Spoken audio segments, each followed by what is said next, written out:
Right, man in boxing, led the Flair Cops. Shout out to Goodfellas Sports TV. All right, let's talk about if Errol Spence does a return to 147 pounds, going up to 54. Kind of the outlook and where's the legacy at welterweight actually is, and at the end of the day, he been like at that division for his whole career. Yeah, he you know how they work down to the weight they fight at 149, 150. He had one fight at 156 and some change versus, was it Chris Van Deer, which is technically middleweight. So, but for the most part, he been hanging around that weight class. And I mean, you know, some guys, I mean, let's just talk about him not staying, you know, him not coming back down. So be it. You know, we talked about it Wednesday night. People think it's going to unconstipate the welterweight division. Me personally, I don't. It's going to be the same thing. I don't think Virgil and Jerron Ennis are in a position to make a super fight. I think, let's say Regis, Josh Taylor, Jack Catterall, Ramirez, some of these other guys move back in. Conor Ben was looking to be a player to, you know, what happened to him with the Peds. Not to sound like it was something like a car accident or something that's worth sympathy. It was completely sound like self-inflicted in my opinion, but hey, that's his truth. He got to live with it, not mine. And I mean, right now, it's really them spearheading the division. Right now, and people think, well, Spencer Crawford get out the way, it's gonna flow. You got to understand, PBC has dominated the division with Keith Thurman, Errol Spence, Keith Thurman, Floyd Mayweather. You know what I'm saying? Those have been the fights after Floyd Mayweather and Manny Pacquiao that a lot of people saw. Manny Pacquiao was in there before he crossed the street with Al Heyman. Yeah, he was in the mix, but for the most part, the fight to make was Keith Thurman and Errol Spence at welterweight for years. I heard Al's intention was not to make that fight at the time, and Keith became the scapegoat, and rightfully so. Keith just straight up disappeared. I don't know if Keith slammed on the desk and said, well, I want to fight her. I want to make it happen right now. Make it happen right now. I don't understand why Al wouldn't have made it happen right now, but he has a track record for not making the fights. That's how I look at it. And that's what it is, especially when they hot and ready. So, they've dominated the welterweight division, and they've done nothing. Yeah, Errol Spence got 3 belts, but you had to pull a teeth to get him them 3 belts. You had to pull a teeth. You know, even it was Al's plan to move the division at the pace it was. That was his plan. That's his MO. And so whether it was Earl, Keith, Sean, Danny, Floyd, that was kind of his MO. Whoever it is, Gervonta, Deontay, that's what he want to do. He don't want to unify. And part of, you know, people say, well, Errol Spence not unifying, and why Al don't let him unify versus Terrence Crawford. Also, they say, and I said this before, there's an incentive in the contract that says that, you know, he has to get him a bonus. And apparently Charlo's bonus for Undisputed was $10 million. And Errol Spence bonus is at least that, probably. I don't know for sure, but it's at least that. So, of course, that's not an incentive for you. I throw you in there with Terrence Crawford. You win, we win. Guess what? Then you got to get your purse. You got to get your front ends. You got to get your back ends. And I got to pay you $10 million on top of that. Come on.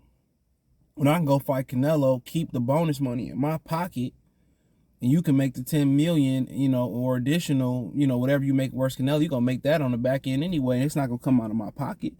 And I ain't got to pay it to you up front. You're going to get it in installments on the back end. So that don't make no sense.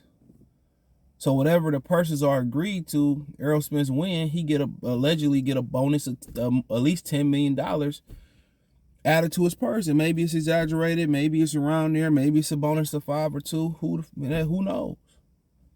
So from a business aspect, yeah, I'm not trying to unify and push Undisputed. Now we going around saying belts don't matter. But at the end of the day, him not coming, him moving up, fine, but it's not gonna change nothing. Virgil Ortiz is one of the last only few good commodities that the zone got. And Ryan Garcia, if he fight Gervonta Davis, he would be no more. And if he do beat Tank, he ain't gonna go out there and do shit else with his career.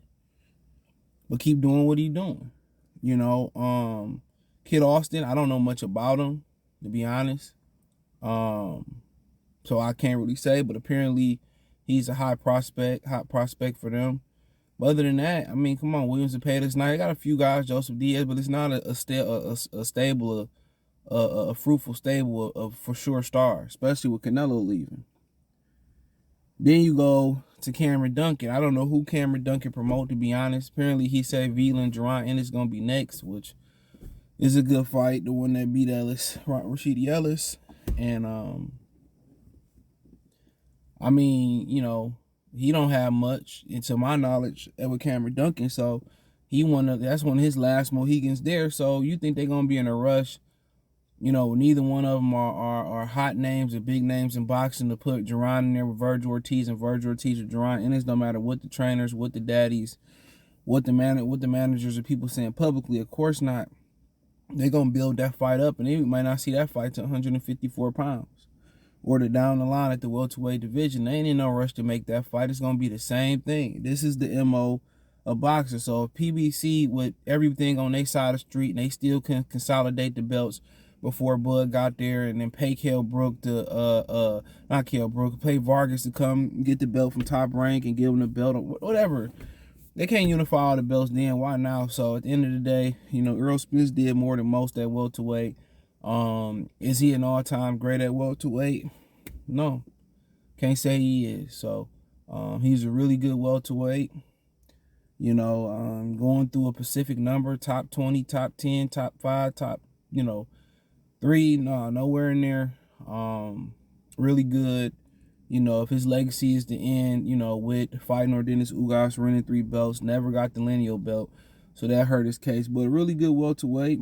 I think compete with most welterweights on any given Saturday night. But, if him going up to 154 pounds, it's going to be interesting. He's going to be healthier, more fuller, more energized, probably able to take a bigger punch. But up there, those guys are athletic, they rangy, but it seems that everybody has a major flaw at 154 pounds. So either I can't take a shot, I only can fight on the inside, I got stamina issues, whatever it may be. Some guys got multiple issues, and that's the thing about 54. It's a rough, rugged division, but it's a catchweight division. It's never a division that you sit there, you really want to be unified champion at, because it's not a money division. It's not an original 8 divisions in boxing. What is it? Heavyweight, light heavyweight, middleweight, welterweight, lightweight, featherweight, and whatever beyond that. I think it's an original 8. So flyweight in there. So yeah, I mean, at 54 it's gonna be interesting, but just as there was questionable pay-per-view fights at 47, ain't no pay-per-view fights at 54 for him. So all indications is he probably gonna get a belt, might be doing international fight somewhere in there, and probably gonna go for Canelo Alvarez, and he ain't gonna be around boxing too much longer. What else he gotta fight for? At 60, it's nothing there. Munguia, he ready to move up. So Munguia, the only one really there. Demetrius Andrade, I mean, he at 68. Jamal about to shake the spot. Him and Jermell probably more likely is not going to fight. That's the only money fight that he got not named Canelo Alvarez. He's not going to fight Benavidez. He's not going to fight Jamal. He's not going to fight Caleb Plant. I think that's a step out of his troop. So, in my opinion, I don't think he's going to fight Triple G. I don't think maybe he'll fight Erislandy Lara, but come on.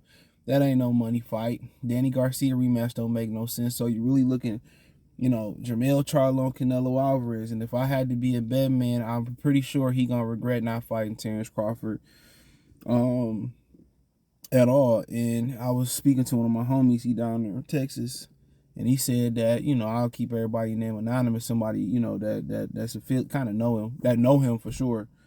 It was the one that told me that video with old girl was old. It was old, where he was kind of high, and whatever was going on, and she said she ran him over.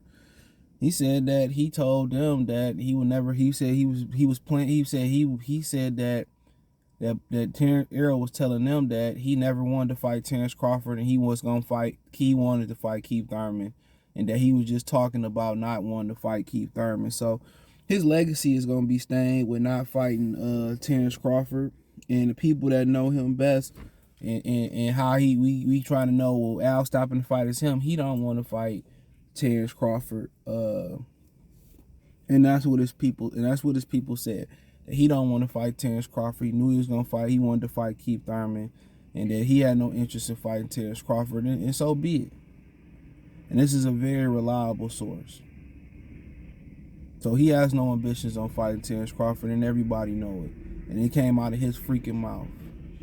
So he don't want to fight him. So there's no more confusion if it's Al or him. No, he hide behind Al, and that's why Al don't have to talk. That's why Al don't have to talk. So, I mean, it is what it is. But his legacy at 147 is going to be clouded. Terrence is going to be clouded too, depending on what he go on and do. But beating them little kids up at 47 ain't going to mean shit, really. And not fighting each other. So be it. But going to 54, it's going to be tough. It's going to be a rough, rugged road. And we'll see what happens. So, yeah, let me know what you girls and guys think. Thumbs up the video, share the video, subscribe to the channel. The subscribe button is the bell icon button. Check out the Welterweight Boxing Talk playlist. Thumbs up the video, share the video, subscribe to the channel, hit the link tree. You can find me on Twitter, Twitch, Instagram, Spotify, Anchor, Cash App, Venmo, PayPal, Apple Podcast, Google Podcast, Spotify, the whole 9. Link tree is the first link in the description. Appreciate the love and support. Peace.